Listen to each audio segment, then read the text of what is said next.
Hello hello बच्चों, welcome to another sessions. आप लोग का बहुत बहुत स्वागत है एक और सेशंस में। और इस सेशंस में भी हम लोग 20 क्वेश्चंस करेंगे और आखिरी का क्वेश्चन इसमें दिया हुआ है। चलिए मैं थोड़ा सा आगे चलता हूँ। कहाँ है? ठीक है, आगे की और क्या है? बायोलॉजी, बायो 1 2 कहाँ गया? चलिए इसको जो है हटाया जाए।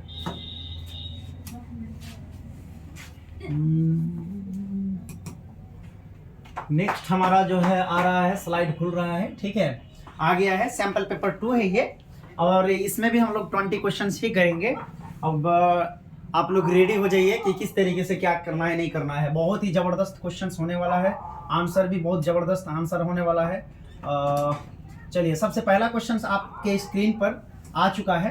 क्वेश्चंस क्या कहा है कि अफीम के ज्यादा प्रयोग करने से क्या होता है ना?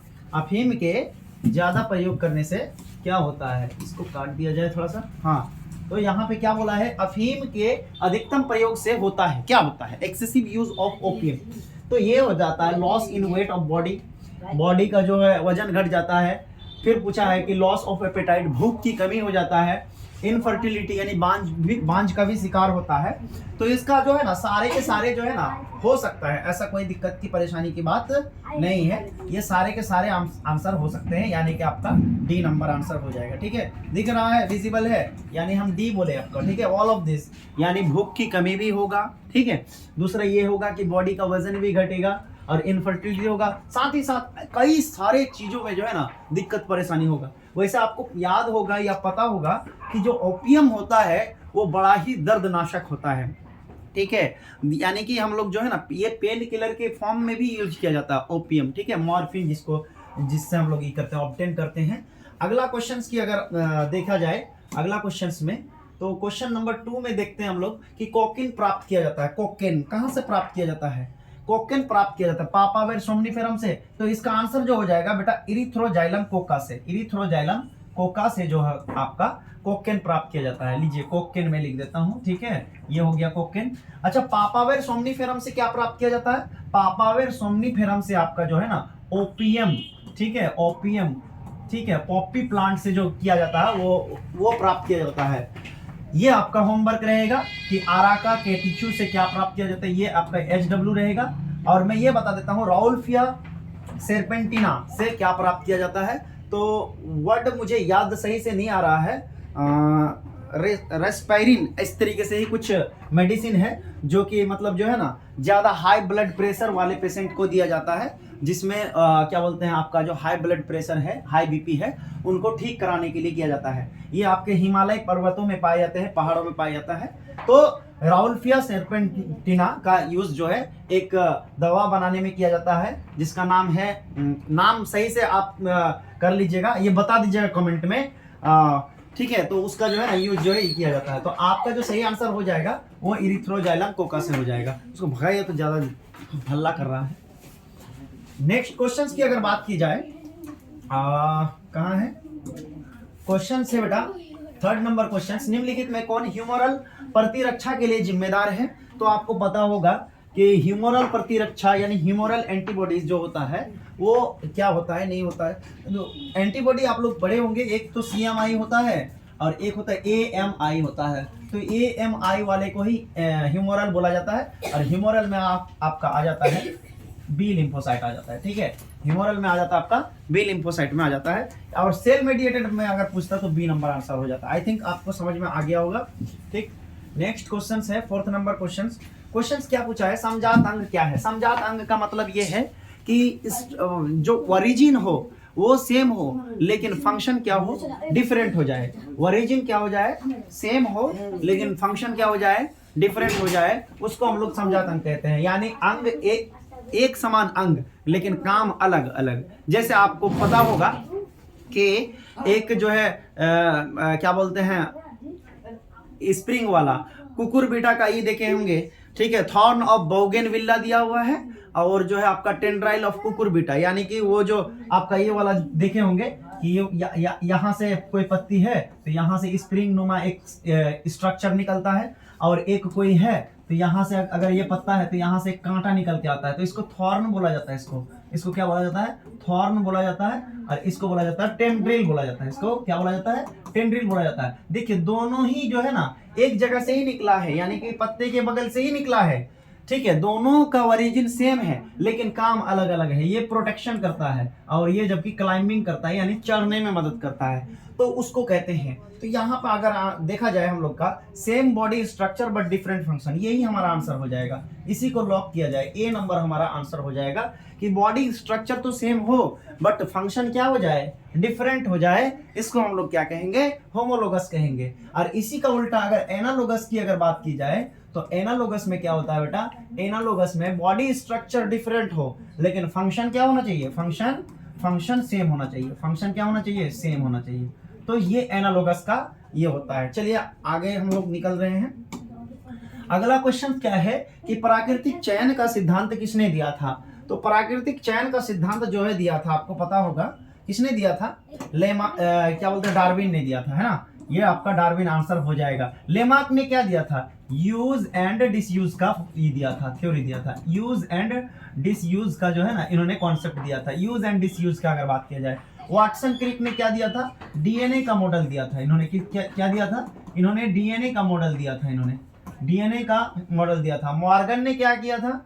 मॉर्गन ने क्या किया था? ड्रोसोफिला मेलानोजेस्टर पर इन्होंने लिंकेज का जो है ना इन्होंने किया था। तो ये लिंकेज का कंसेप्ट दिया था, लिंकेज का थ्योरी दिया था। हमारा जो आंसर हो जाएगा वो डार्विन हो जाएगा, ठीक है। हमारा जो आंसर होगा वो डार्विन हो जाएगा। अगर इन सबको अगर लिख पाते हैं, जो मैं ऑप्शंस के आगे लिख देता हूँ, वो सही एक्सप्लेनेशन है बेटा। और इससे आप लोग का जो है ना कई सारे क्वेश्चंस बन भी सकते हैं। इसी तरीके से सिमिलर क्वेश्चंस अगर पूछ देता है तो भी आपसे सॉल्व हो जाएगा वो, ठीक है। अगला क्वेश्चंस की ओर हम लोग अगर बढ़े तो 6 नंबर क्वेश्चंस में पूछा है कि आलू तथा शिकरकंद किसका उदाहरण है? बताइए हमको। पोटैटो और स्वीट पोटैटो, आलू और शिकरकंद, ठीक है, वो किसका उदाहरण है? तो आप यहाँ पे देख सकते हैं कि भाई आलू क्या है, बताइए हमको। आलू जो होता है वो स्टेम है। स्वीट पोटैटो क्या है? ये रूट है, ये रूट है यानी जड़ है। तो दोनों के दोनों क्या कर रहा है? फूड स्टोर कर रहा है। दोनों के दोनों क्या कर रहा है? फूड स्टोर कर रहा है। देख रहे हैं, काम एकदम एक जैसा लेकिन ओरिजिन अलग अलग। तो काम अगर एक जैसा हो जाए, फंक्शन अगर सेम हो जाए, बट ओरिजिन अगर अलग अलग हो जाए, तो अभी जस्ट मैंने बताया वो क्या हो जाएगा? एनालोगस हो जाएगा। वो क्या हो जाएगा बेटा? एनालोगस हो जाएगा, ठीक है। वो एनालोगस हो गया इसका आंसर। अगला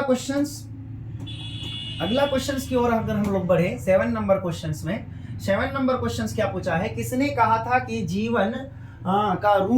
जीवन का विकास उपयोग एवं अनुपयोग के कारण हुआ है? अभी अभी जस्ट मैंने एक एग्जांपल्स दिया था आपको कि भाई use and disuse. Who said the different form of life have evolved from use and disuse of organ के यूज और डिसयूज होने के वजह से जीवन का जो रूप है उसका विकास हुआ। किसने कहा था?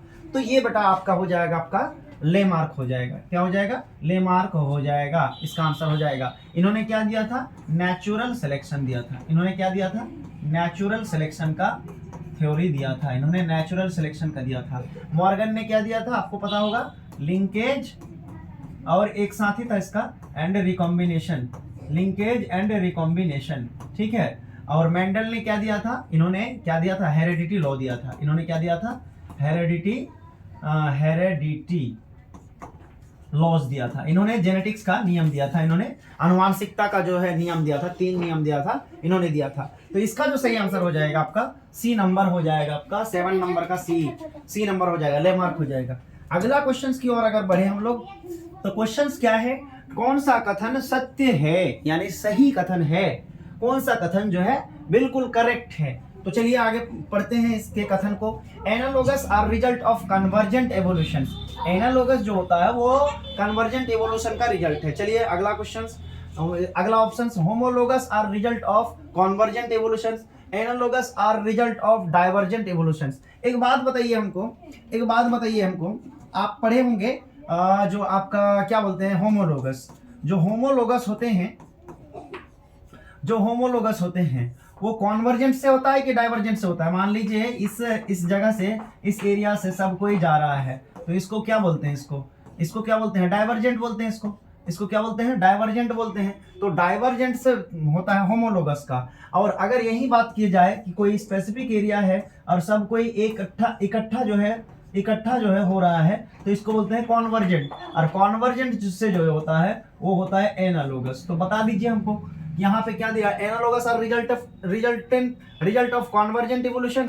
ये तो बिल्कुल सही जवाब लग रहा है, ये कॉन्वर्जेंट इवोल्यूशन से ही हो रहा है एनालोगस ऑर्गेन्स का, ये तो सही लग रहा है। Homologous are result of convergent, no, divergent होगा। Analogous are result of divergent, नहीं। तो ये तीनों के तीनों ये हो जाएगा, यही आपका सही आंसर हो जाएगा। ठीक है, ये नंबर आंसर आपका हो जाएगा। कन्वर्जेंट इवोल्यूशन और डाइवर्जेंट इवोल्यूशन से रिलेटेड क्वेश्चंस आपसे पूछता है और वो रेफरेंस देता है एनालोगस और होमोलोगस का। तो इसको हम लोग सही से कर लिए कि कौन सा करेक्ट है। तो बेटा analogous are result of convergent evolution. आगे अगर बात की जाए क्वेश्चन नंबर 9 की, तो पारिस्थितिक तंत्र के अंदर ऊर्जा का जो प्रवाह होता है, यानी कहने का ये मतलब है कि जैसे बकरी को सियार ने खा गया, बकरी को किसने खा गया, भेड़िए ने खा गया, या फिर हिरन को शेर ने खा गया। तो उस हिरन को खाया जो शेर, तो किस रूप में एनर्जी आया उस शेर में, तो आपको पता होगा किस रूप में आया भाई, वो तो हीट के फॉर्म में। नहीं, बिल्कुल सही जवाब क्या हो जाएगा, केमिकल एनर्जी। इसमें आंसर हो जाएगा केमिकल एनर्जी। किसी भी चीज को खाओ भाई, उसका गोश्त खा रहा है, किसी घास को खा रहे हैं, तो कौन सा एनर्जी आ रहा है, केमिकल एनर्जी, यानी ग्लूकोज आ रहा है, हम लोग को ग्लूकोज खा रहे हैं, है ना। तो इस तरीके से आपका आंसर जो हो जाएगा वो केमिकल एनर्जी होगा। हाँ, हीट एनर्जी के रूप में जो है ना, हीट जो होता है एनर्जी के ही फॉर्म में लॉस जरूर होता है। एनर्जी जो होता है वो हीट के फॉर्म में लॉस जरूर होता है, इकोसिस्टम में आपने पढ़ के रखे हैं। अगला क्वेश्चन हम लोग अगर देखें तो क्वेश्चन नंबर जो है 10 नंबर दिया हुआ है कि 64 जो है हम लोग का जेनेटिक कोड है, उनमें से कितने कोड अमीनो एसिड के लिए कोडिंग करता है। ठीक है, out of 64 codon how many them are coded for amino acid. तो आपको पता होगा कि भाई 64 में कितना करता है, 61 ही करता है हमारा। कितना करता है, 61 ही हमारा कोडिंग करता है। बाद बाकी 3 जो कोड होते हैं वो करता ही नहीं है। और वो 3 कोड हमने पढ़ा दिया था जिनका नाम है स्टॉप कोडिंग। स्टॉप कोडन कहा जाता है इसको। क्या कहा जाता है इसको, स्टॉप कोडन कहा जाता है, या इसी को बोला जाता है टर्मिनेशन कोड। ठीक है, टर्मिनेशन या टर्मिनेशन कोड का कोडन कहा जाता है। ठीक है, टर्मिनेशन कोडन भी कहा जाता है। और वो कोडन कौन कौन सा है, बहुत याद करने की जरूरत है। उल्लू आया आया एक कोड हो गया। ठीक है, दूसरा का नाम है उल्लू आया गया, और एक का नाम क्या है, उल्लू गया आया। उल्लू गया आया, यानी UAAUAGUGA। इसी को उल्टा पुल्टा करके आप लोग, ये तो एक, ठीक है, एक तरीका है याद रखने का कि उल्लू आया आया, उल्लू आया गया, उल्लू गया आया। इस तरीके से एक जो है एक निमोनिक है, आप याद करने का एक तरीका है कि स्टॉप कोड को पहचानने का एक तरीका। ठीक है, तो ये हमारा जो आंसर हो जाएगा बेटा वो सी हो जाएगा। अगला क्वेश्चन की ओर हम लोग आगे बढ़े तो क्या क्वेश्चन है 11 नंबर कि लीची का जो खाने वाला जो पार्ट होता है वो क्या है। लीची का जो खाने वाला पार्ट होता है बेटा आपको याद होगा क्या होता है, ये बताइए हमको। इसका जो होता है, देखिए लीची का जो खाने वाला भाग होता है उसका नाम है एरियल। उसका नाम क्या है, एराइल बोलते हैं इसको। तो देखिए एराइल कहाँ है, ये रिसेप्टेकल या थैलेमस है, प्लेसेंटा या पेरिकार्प है, इंडोस्पर्म है, नॉन ऑफ दिस। तो सही आंसर हमारा क्या हो जाएगा, नॉन ऑफ दिस ही हो जाएगा हमारा, इसमें से कोई नहीं है। थैलेमस किसका है बताइए हमको, एप्पल का है। हाँ, एप्पल का खाने वाला भाग जो होता है थैलेमस है, या फिर क्या बोलते हैं रिसेप्टेकल है। प्लेसेंटा एंड पेरिकार्प किसका खाया जाता है, टमाटर का, टोमेटो का। हाँ, इसमें और एक फल जोड़ सकते हैं आप, गावा भी जोड़ सकते हैं, ठीक है ना, अमरूद जिसको कहते हैं, लेकिन टोमेटो इसका सही आंसर होता है। इंडोस्पर्म किसका खाया जाता है बेटा, ये तो खाया जाता है सर कोकोनट का, नारियल का। तो इसमें लीची पूछा था तो लीची का तो एराइल पूछा था, ऑप्शन में है ही नहीं, इसीलिए हम लोग क्या करेंगे, इसीलिए हम लोग नॉन ऑफ दिस में हम लोग टिक कर देंगे। आई होप आपको बहुत अच्छे से समझ में आया। इस तरीके से भी क्वेश्चन में आपको फांस सकता है, तो बच्चे बड़ा ध्यान से पढ़ेंगे, बच्चे मन के सच्चे। अगला क्वेश्चन आपके सामने 12 नंबर, इनमें से कौन सा जीवाणु दूध को दही में परिवर्तन करता है, यानी कौन सा ऐसा बैक्टीरिया है जो हम लोग दूध में देते हैं और वही दूध जो है सुबह तक दही में बदल जाता है। तो इसका जो आंसर हो जाएगा आपको तो पता ही हो गया, वो आंसर हो जाएगा lactobacillus bacteria sir, lactobacillus bacteria.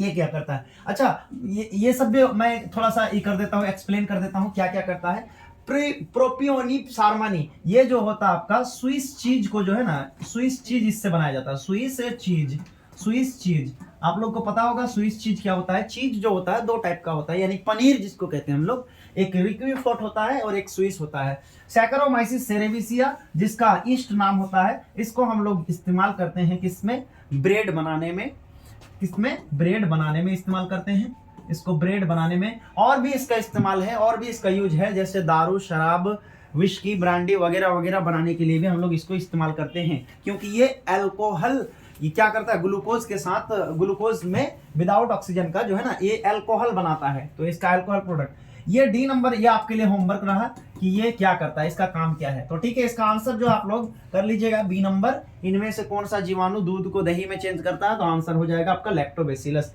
आगे हम लोग बढ़ रहे हैं क्वेश्चन नंबर 13 में, कि एक पारिस्थितिक तंत्र के जैविक घटक है। जैविक घटक उसको कहा जाता है जो जिंदा है। तो जिंदा कौन कौन सा है?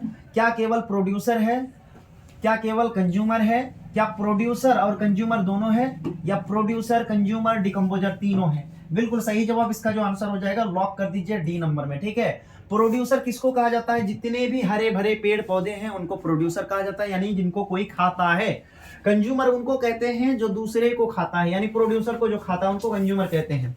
ठीक है, तो इस तरीके से आप लोग को इकोसिस्टम में ये सब बेसिक टर्म है जो आप लोग को बिल्कुल याद होगा। ठीक है, बेसिक चीज। तो इसका आंसर हो जाएगा डी नंबर बेटा। अगला क्वेश्चन देखते ही आंसर कर दीजिए। डीएनए का वह खंड जो अपना स्थान बदलते रहता है उसको क्या कहते हैं? ये तो बना बनाया देखा हुआ क्वेश्चन है। इस क्वेश्चन का आंसर जो है फटाफट लगाइए और आगे बढ़िए। इस क्वेश्चन का आंसर है बेटा ट्रांसपोजोन। क्या आंसर हो जाएगा? ट्रांसपोजोन हो जाएगा हमारा। ठीक है, अगला क्वेश्चन की और अगर बढ़े हम लोग आगे तो हो जाएगा, क्या हो जाएगा? ट्रांसपोजन के बाद किस पादप पुष्प में स्वपरागन नहीं होता है? लीजिए क्वेश्चन, बड़ा अच्छा क्वेश्चन आ गया है। ठीक है, क्वेश्चन में पूछा क्या है कि किसमें ऑटोगेमी नहीं होता है। ऑटोगेमी नहीं होता है, तो ऑटोगेमी किसमें नहीं होगा बोलिए हमको?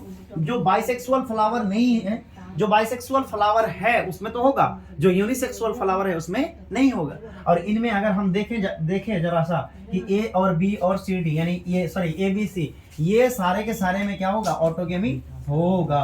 ऑटोगेमी ये इसमें होगा। अगर ऑटोगेमी नहीं होगा तो इसमें होगा, इसमें नहीं होगा। ठीक है, इसमें क्या होगा? फिर इसमें होगा जीनोगेमी। इसमें क्या होगा बेटा? जीनोगेमी। क्वेश्चन क्या पूछा था? क्वेश्चन पूछा था कि which of the following plant flowers does not exhibit, तो यही आपका एग्जिबिट नहीं करता है ऑटोगेमी को, ये जीनोगेमी को रिप्रेजेंट करता है। तो जीनोगेमी को रिप्रेजेंट करता है। और वैसे बता दूं, पापाया फ्लावर जो होता है बेटा, वो क्या होते हैं? वो यूनिसेक्सुअल होते हैं। वो कैसा होते हैं?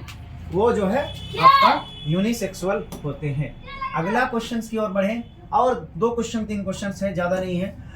इनमें से कौन जैव उर्वरक धान की खेत में उपयोग होता है? अच्छा, धान की खेती में उपयोग होता है। जब धान लगाते हैं तो कौन सा जैव उर्वरक जो बायो फर्टिलाइजर्स होता है, कौन सा जो है यूज होता है? Which of the following serve as bio fertilisers in paddy field? Paddy field में कौन सा बायो फर्टिलाइजर्स जो है ना यूज होता है? तो उसका जो आंसर हो जाएगा आपका, वो हो जाएगा साइनोबैक्टीरिया हो जाएगा। साइनोबैक्टीरिया का मैं आपको खास करके तीनों मेंबर का नाम बता देता हूं। आपका क्या क्या नाम है? एनाबेना, ठीक है, एनाबेना, एक होता है नॉस्टोक, और एक होता है क्या? ऑसिलेटोरिया। एक क्या होता है बेटा? ऑसिलेटोरिया होता है। ठीक है, इनको हम लोग पैडी फील्ड में यूज करते हैं हम लोग। ठीक है, साइनोबैक्टीरिया हमारा सही आंसर हो जाएगा। ठीक, इसको आप लोग जान लीजिए। नेक्स्ट क्वेश्चन की ओर आगे बढ़े हम लोग। तो क्वेश्चन है 17 नंबर क्वेश्चन। क्या क्वेश्चन पूछा है कि एक आहार श्रृंखला में हिरन है। बड़ा ही ध्यान से क्वेश्चन को पढ़िए। बड़ा ही लग रहा है सिंपल क्वेश्चन, लेकिन बहुत ही हेवी क्वेश्चन है। एक आहार श्रृंखला में हिरन है, हिरन की बात बोला है, हिरन यानी डियर। प्राइमरी कंज्यूमर, जी हाँ प्राइमरी कंज्यूमर तो है, ये प्राइमरी कंज्यूमर तो है। क्या सेकेंडरी प्रोड्यूसर हो सकता है? बिल्कुल सही जवाब। प्राइमरी कंज्यूमर को तो ही हम लोग सेकेंडरी प्रोड्यूसर कहते हैं। क्यों? क्योंकि वो उसको भी दूसरा कोई खा जाता है। मान लीजिए ये कोई घास है, ग्रास है ना। घास को किसने खाया? डियर ने खाया, है ना, डियर ने खाया। और डियर को किसने खाया? लायन ने खा लिया मान लीजिए।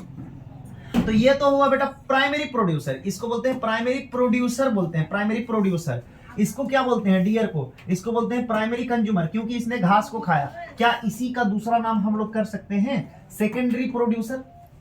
कैसे सर, कैसे सेकेंडरी प्रोड्यूसर कैसे कर सकते हैं? क्योंकि लायन इसको खा रहा है, यानी ये भी किसी का खाना है यार, ये भी किसी का खाना है, तो इसको भी कोई खा रहा है, तो इसको भी हम लोग सेकेंडरी प्रोड्यूसर कह सकते हैं। चलिए सर, सेकेंडरी प्रोड्यूसर कहते हैं। सेकेंडरी प्रोडक्टिविटी क्या होता है फिर? सेकेंडरी प्रोडक्टिविटी, तो सेकेंडरी प्रोडक्टिविटी जो रिलेटेड होता है वो प्राइमरी कंज्यूमर से ही रिलेटेड होता है, यानी इसका जो आंसर हो जाएगा हमारा, वो हमारा डी हो जाएगा। क्वेश्चन बड़ा ही लाजवाब क्वेश्चन था, फंसाने लायक क्वेश्चन था। देखते ही बच्चा जो है ना टिक कर देगा कि अरे हिरन है तो प्राइमरी कंज्यूमर हो जाएगा। ऐसा कुछ नहीं है कि ये प्राइमरी कंज्यूमर भी है, इसको सेकेंडरी प्रोड्यूसर भी कहते हैं, और ये सेकेंडरी प्रोडक्टिविटी से रिलेटेड भी है, हर्बीवोर से रिलेटेड है, सॉरी क्या बोलते हैं आपका जो है कंज्यूमर से रिलेटेड है। तो ये हो गया आपका सही आंसर, आपका डी नंबर हो जाएगा। अगला क्वेश्चन की अगर बात की जाए, क्वेश्चन नंबर 18, इसके बाद 2 ही क्वेश्चन रेस्ट रह जाएगा हमारा। ले फिर से वही question, same to same question. क्या पूछा है? कवक एवं उच्च कुल। मैंने पिछला लेक्चर में, यानी पिछला जो हमारा सैंपल पेपर था उसमें बताया था मैंने कि फंगी और हायर रूट, फंगी और हायर रूट के एसोसिएशन को क्या कहेंगे? फंगी और हायर प्लांट के रूट को, उसको हम लोग कहेंगे बेटा माइकोरिजा कहेंगे। उसको क्या कहेंगे? माइकोरिजा कहेंगे उसको, ठीक है। तो हमारा आंसर हो जाएगा बी नंबर आंसर हो जाएगा, इसमें कोई दिक्कत की बात है नहीं। अगला क्वेश्चन की अगर बात की जाए तो 19 नंबर क्वेश्चन में क्या पूछा है? हाँ, ये क्वेश्चन थोड़ा सा अच्छा क्वेश्चन है। टीएमबी और बैक्टीरियोफेज में जेनेटिक मटेरियल पूछा है। तो टीएमबी में आपको पता होगा, टीएमबी में क्या हो जाएगा बेटा? एसएसआरएनए हो जाएगा, एसएसआरएनए। और बैक्टीरियोफेज में क्या हो जाएगा? डीएसडीएनए हो जाएगा, डीएसडीएनए हो जाएगा। तो बताइए ऐसा ऑप्शन में कहाँ है? एसएसआरएनए एंड डीएसडीएनए दोनों सही है, ये बिल्कुल सही जवाब है, ठीक है। ये दोनों के दोनों क्या है बताइए हमको? यही सही जवाब है, दोनों के दोनों, ठीक है। तो इसका ए कर लीजिएगा। अब हमारा लास्ट क्वेश्चन बच गया है, लास्ट क्वेश्चन हमारा बच गया है, और वो लास्ट क्वेश्चन आप लोगों से शेयर कर रहा हूँ। वो क्वेश्चन क्या है? डीएनए से एमआरएनए बनने की प्रोसेस को क्या कहते हैं? ये तो बहुत इजी है। डीएनए से एमआरएनए बनने की प्रोसेस को, यानी कि डीएनए से एमआरएनए बननी, which enzyme is responsible for formation of mRNA. अच्छा, कौन सा एंजाइम की जरूरत होता है? चलो भाई, ये रहा डीएनए, ये रहा डीएनए, ये रहा एमआरएनए, ये रहा एमआरएनए, ठीक है। और ये रहा हमारा प्रोटीन, ये रहा हमारा प्रोटीन। तो बताओ हमको, डीएनए से डीएनए, डीएनए से डीएनए रेप्लिकेशन, और रेप्लिकेशन में हमारा क्या सा DNA polymerase, DNA polymerase enzyme की आवश्यकता होती है। और इसमें कौन सा हो जाएगा बोलिए हमको? RNA polymerase. इसमें कौन हो जाएगा? आरएनए पॉलीमरेज हो जाएगा, यानी डीएनए पर डिपेंडेंट होकर के आरएनए पॉलीमरेज। तो हो जाएगा वो बेटा कौन सा? DNA dependent RNA polymerase. यहाँ चलिए हमारा आंसर आ गया, हमारा डीएनए डिपेंडेंट आरएनए पॉलीमरेज हो जाएगा। याद रखिए कि ऐसा ऑप्शन ऐसे भी इसमें भी है, लग रहा है कि आरएनए डिपेंडेंट है, ये आरएनए डिपेंडेंट नहीं होगा। डीएनए डिपेंडेंट डीएनए पॉलीमरेज ये भी नहीं होगा। रिवर्स ट्रांसक्रिप्टेज एंजाइम ये तो नहीं होगा। ये किस कब होगा? कि एमआरएनए से जब डीएनए बने तब, ठीक है। तो हमारा आंसर हो जाएगा बी नंबर आंसर हो जाएगा। आई होप आप लोगों ने बहुत इंजॉय किए होंगे, और इतने सारे कमाल के क्वेश्चंस जो है पूरा एनालिटिक्स किया हुए बनाया हुआ क्वेश्चन है। ये सब क्वेश्चन का प्रोबेबिलिटी इतना है 90% है कि ये सब क्वेश्चन आपके बोर्ड में डायरेक्ट और डायरेक्ट मैच हो जाए, ठीक है। तो इसको करते रहिए, और फ्रेंड्स इनको शेयर भी कर दीजिएगा, जो भी बच्चे जिन तक आप पहुंचाना चाहते हैं उसको शेयर भी कर दीजिएगा। तब तक के लिए थैंक यू, ठीक है।